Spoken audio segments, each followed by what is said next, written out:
Welcome to the next lecture on Introduction to the R software.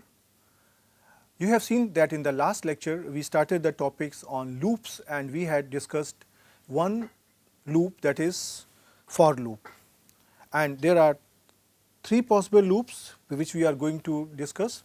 One is for loop, while loop and repeat loop. So, for loop we already have done, and the syntax for loop was like this, and we had taken some examples also. Now, continuing on the same lines, let us try to take here another loop here, while loop. Now, when you are trying to take the help on this while loop, you simply have to type here say help, and then within the double quotes simply type while on the R console, and you will get the same outcome that we had got earlier. For example, you can see here, I can show you here.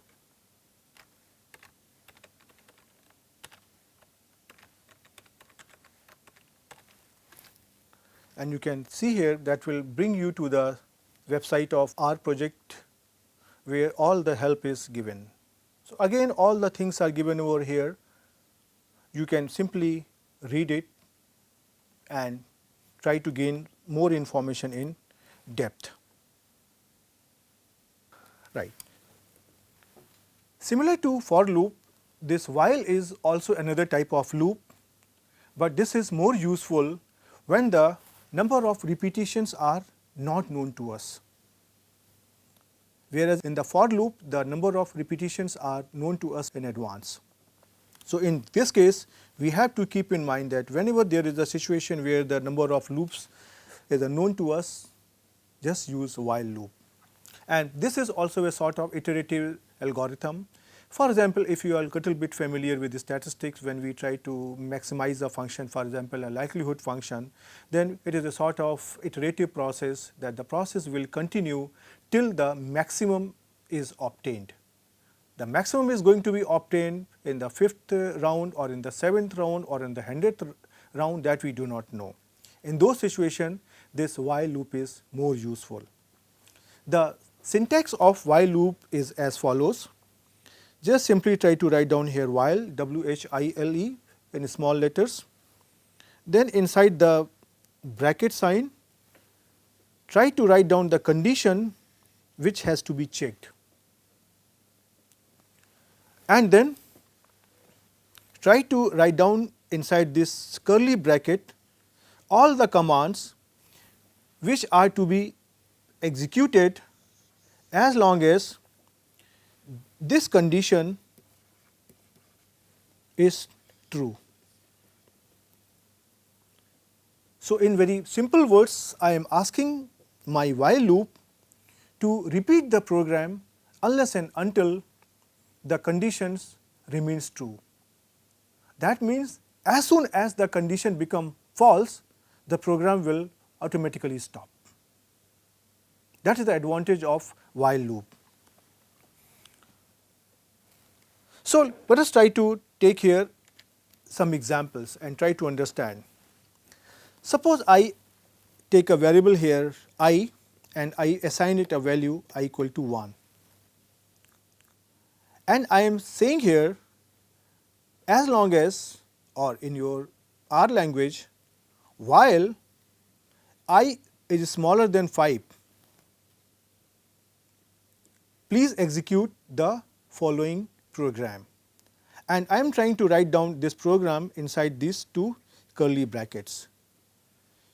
You please do not get confused with this plus signs, because they will occur when you are trying to write the program in the R console. I will try to show you that how do they come, and then you will understand it very clearly. Right. Okay. So, now you can see here what is happening. First we try to do it in the R software. So, now I am typing this program over here, and you can see here that how this plus comes. As soon as I write a statement and I enter, a plus comes. Plus means the program is yet not complete, and as soon as I give here a curly bracket sign, the program becomes complete, and then I get the outcome here 1 and 9. Now the next question comes, how this 1 and 9 is coming? So let us try to understand it inside this program. So what I am trying to say here, that as long as I is less than 5, my program should continue. So now the first value is I equal to 1, which is given over here because that was a sign. I equal to 1 means I am trying to say here print I square, print 1 square, answer comes out to be 1, and then in the next stage I am trying to replace it. But before that, since the answer has come out to be 1, this is appearing here. And now in the next stage I am saying that don't use I equal to 2, 3, 4 or 5, but try to replace I by I plus 2. So up to now this I was taking the value 1, so I becomes here 1 plus 2, which is equal to a 3, and as soon as I become 3, the program comes back to this statement, print I square, and then again print I square, which is equal to here print 3 square is executed, we get an answer here 9, and this answer you can see here that is appearing here, and this answer here 1 that was appearing here. Now in the next stage I am saying that I becomes here I plus 2. So this I becomes here 3 plus 2, which is equal to here 5. So now does the condition that while I is less than 5 remains true? No. This becomes 5 less than 5, which is false, and as soon as the condition becomes false, the program is terminated. This is how the while loop works. And in this case we have to be little bit careful that the counting variable I within the loop has to be specified very carefully, otherwise sometime the program is trapped in an infinite loop. So but with some experience you will come to know that how to write this loop such that you are never trapped into an infinite looping. And here on this slide I have simply tried to give the screenshot of our console when I was running the program. Okay, so after this I try to take the next loop, which is here repeat loop. Now the first question is, what is the difference between repeat loop with respect to the earlier loops for and while? You may recall that in for and while we are always checking a condition, and when the condition is true, only then the statements are executed depending on whether the statements are true or false. Whereas in repeat loop such conditions are not needed, but the entire program will continue to a specified number of times whatever you are mentioning. So in this case the responsibility lies on the programmer, that he has to write the number of times the program has to be repeated inside the program. Right. In this case, first let us try to see the syntax. The syntax is very simple. In fact, it is much simpler than for or while loop. It is just try to write down repeat, R-E-P-E-A-T in small letters, then just write down this curly brackets, and inside this curly bracket try to write down all the commands whatever are to be executed. That is all. Let us try to take an example and try to see how these things are done. Right. In this example I try to take an increment variable, say I equal to 1, that is my initial value given to the variable I. Now I am writing here the program here repeat, and then I am trying to write down here the curly bracket, and then I am trying to write down here the print, that means whatever the value of I is taken here, print its square, that is I square. Then in the next step try to replace I by I plus 2 and try to repeat the program. But how long? So, for that I have to give here another statement, say here when I want to break the program, when I want to stop the program, otherwise the program will be trapped into an infinite loop. So, now I am trying to say here and giving a condition that if I is greater than 10, that means as soon as I becomes more than 10, please break the program. This is the syntax. So, such a condition is written with this bracket sign, simple bracket sign, and after that we write here break, B-R-E-A-K in small letters. And all these commands which are to be executed, they are written inside this curly bracket. So, now let us try to execute this program over the R console and see the outcome.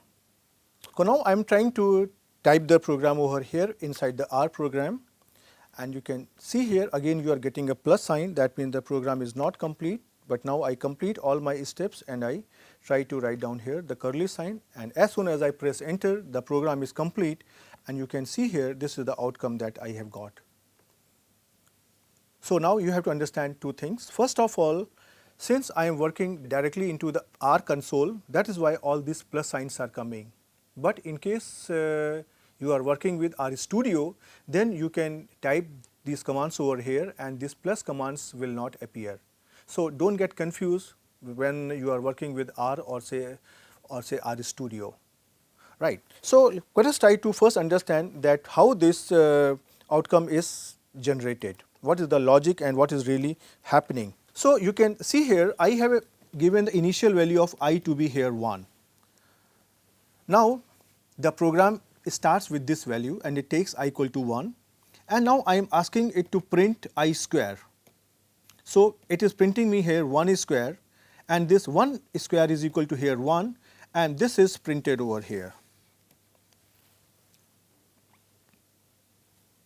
Now, I am asking it in the next step that I is to be replaced by I plus 2. So, now since I is equal to 1, so this becomes 1 plus 2, this is equal to here 3, and then the control comes over and it checks if I is greater than 10. The answer is no. So, the control comes back to print I square, and now I is taken as here 3.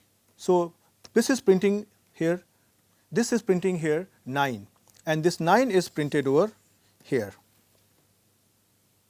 and so on. This process continues, that in the next stage I will become here 3 plus 2, this is equal to here 5, and means again 5 is greater than 10, no, this is false. So, this gives me an output here print 5 square, which is here 25, and this value here is printed here. Now, in the next step I becomes 5 plus 2, which is equal to here 7, and then the condition says that is 7 greater than 10, answer comes out to be no, and then I get here the answer print say 7 square, which is here 49, and this value is printed over here. Then in the next stage I get here I equal to 7 plus 2, which is again here 9, and 9 is smaller than 10. So, I get here the answer print say 9 square, which is here 81, and this is appearing here, and now you have to see what is happening. Now, in the next stage I becomes 9 plus 2, I plus 2. So, I equal to 9 will be replaced by I equal to 9 plus 2, that is 11, and as soon as I becomes 11, the condition that I greater than 10, that is 11 is greater than 10, the condition becomes yes, this is true, and as soon as this becomes true, the program says break the program, which is written here, and the program terminates after this. So, that is why there is no value after 81, right. Okay. in the next slide. I have given the screenshot of the same program which you can repeat yourself. Now I try to take another example in which I am trying to use here another function here inside the same loop, which is here next, right. And this command next is helpful in returning the control to the beginning of the loop, and this brings back the control to the first command which is given inside the curly bracket. Let us try to first see its outcome, and then we will try to explain how the things are happening. So now I have typed the same program here, and as soon as I put here a curly bracket, this program finishes, and you can see here the outcome. And the same outcome is mentioned over here in this slide that you can see.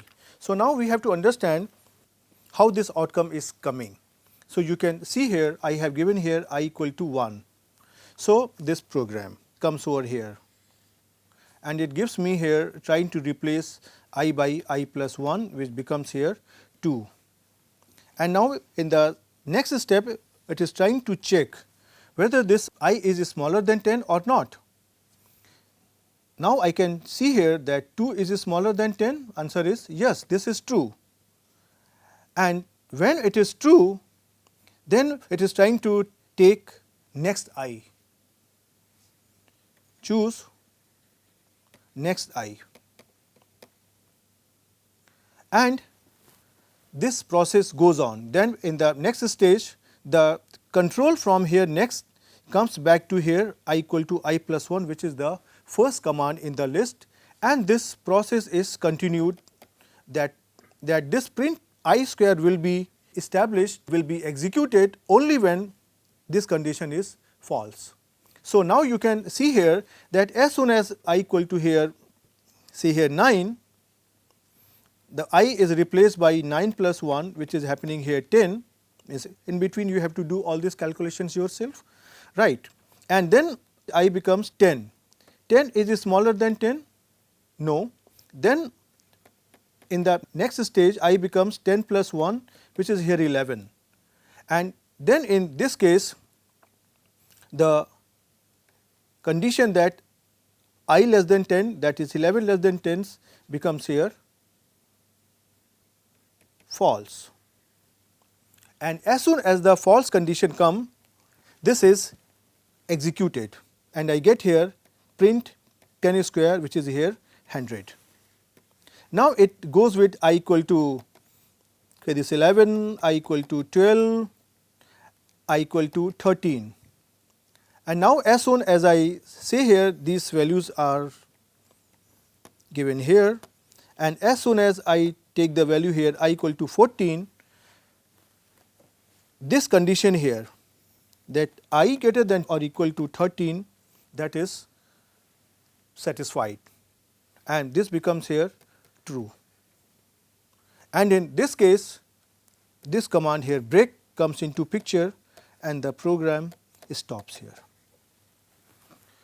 So now in this repeat loop you have an option that you can use the next and break commands logically to make your program much better.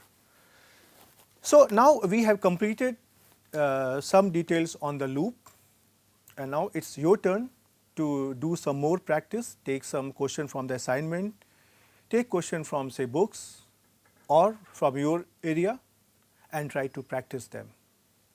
Loops are very important in any sort of bigger programming language or any sort of program. I am doubtful if any program can be really accomplished without the using of loops. So, he will see you in the next lecture. Till then, goodbye.